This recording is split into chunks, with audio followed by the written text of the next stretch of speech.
ఎంపీటీసీలనే మభ్యపెట్టి మన వాళ్ళల్లోనే చీలికలు తీసుకొచ్చి మన వాళ్ళని మన మీదకే ఉసుగొల్పి వాళ్ళకి బలం లేకపోయినా, వాళ్ళకి శక్తి లేకపోయినా, వాళ్ళకి ఇక్కడ ఏమాత్రం అభిమానం లేకపోయినా అధికారం ఉందనేటటువంటి గర్వంతో, అధికార మదంతో విచ్చలవిడితనాన్ని ప్రదర్శించారు.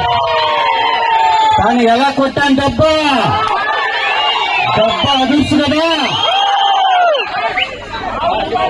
మామూలుగా తగల దెబ్బ. ఈ రాష్ట్రంలో వైఎస్ఆర్సీపీ బలమేంటో దెబ్బ రుచి చూసారా లేదా? 3 మండలాలు వైఎస్ఆర్సీపీ కైవసం చేసుకుంది. ఇది ఎవరి విజయం? మీ విజయం, మీ అందరి విజయం. అంటే ఎంత అభిమానమో, వైఎస్ఆర్సీపీ అంటే ఎంత అభిమానమో, ఎంత వైఎస్ఆర్సీపీకి అద్దాలి.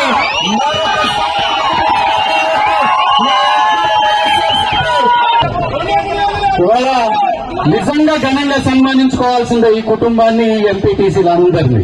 ఒకరినేమో జైల్లో పెట్టి, ఇంకొకరినేమో ఇంట్లో అరెస్ట్ చేసి కృష్ణాన్నని, ఇంకొకరినేమో తీసుకెళ్లి వాళ్ళ ఇంట్లోనే పెట్టుకొని సృజనాని, మరి కొందరు మందినేమో ఇంకొకరి ఇళ్లలో పెట్టుకొని.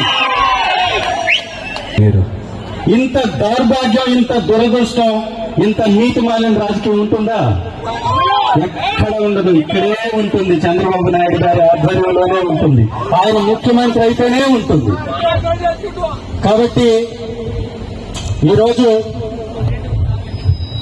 ఈ సన్మాన కార్యక్రమానికి